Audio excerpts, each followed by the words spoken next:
We talk a lot about how your business goals need to align with your social media goals. There are a number of metrics you can measure to determine your return on investment, but having a system in place for how you're mapping social actions to those business goals will make it much easier. Looking at data on our social media activities is extremely important, especially as we've been building this program over the last 8 or 9 months. We look at engagement, we look at the effectiveness of our posts, we look at activity, we look at number of tweets, retweets, and sometimes we can get a little bit too involved in all of the data that's there, but I think the data is really key because it tells you the plan that you have, the strategy that you have, if it's working, and areas that it's not working, and how you can revise and rebuild so as you move forward, your program only becomes stronger. Most marketers are measured by how their programs and campaigns perform in generating leads and revenue. While positive brand sentiment and a high level of customer service are important, your boss wants to know that the time you're spending on social media is actually translating into leads and customers. Essentially, revenue is the ultimate indicator of social media marketing success.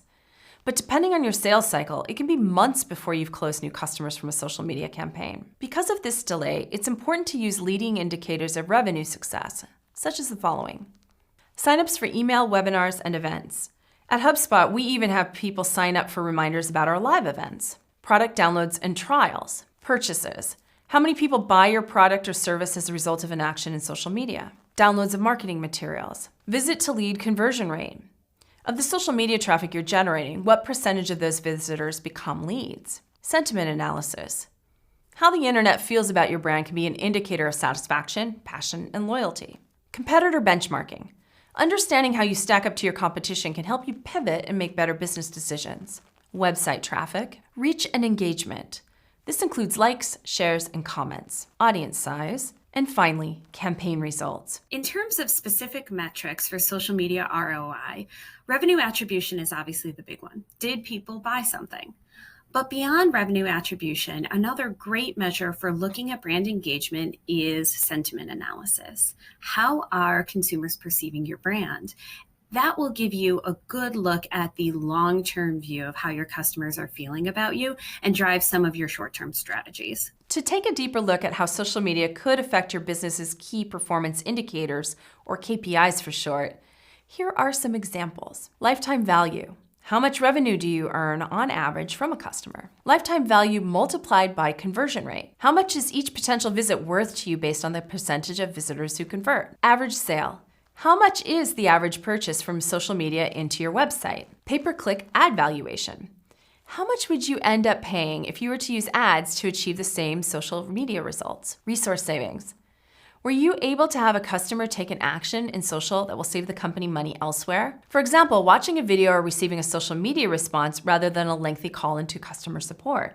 Dennis Yu, the Chief Technology Officer of Blitz Metrics, tells us, the most important thing to keep in mind when measuring social ROI is using the same metric that you use for all the other channels. So you've got goals, content, and targeting for your business. Maybe the goal is ROAS with a revenue counterbalance. Maybe it's number of leads versus a cost per lead. Maybe it's a particular product launch that you're trying to get in front of a certain audience at a certain recall rate. The same metrics that you use for any other channel should be the same metrics, shouldn't they be, for social? It's a question of how do you measure that. Track your social media expenses so you can calculate ROI against your marketing campaigns. Here are some things to track. Work hours, agency or freelance costs, social media software and services, content development expenses, advertising costs. Once you understand what your social media efforts cost, map those expenses to your social media campaigns to determine your return on investment. The ROI of a social media action is calculated by dividing the net income by the cost of this action and multiplying it by 100. For example, let's say a business invested $2,200 on a social media campaign to promote a new product on Facebook or Twitter. Once they completed the campaign, they found they made $9,500 in profit. The calculation for ROI would look like this. 9,500 divided by 2,200 times 100 equals 432% ROI. How awesome is a number like that?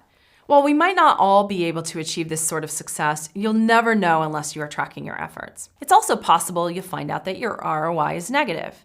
If so, you'll want to adjust your campaigns or make changes to your future campaigns based on your learnings. And finally, make sure you report your findings back to your team and to your executives. When it comes to measuring return on investment, the benefits are endless. Brands can find new fans, customers, and leads, adjust campaigns to be more effective, and shift spend towards programs that will be more beneficial to the business.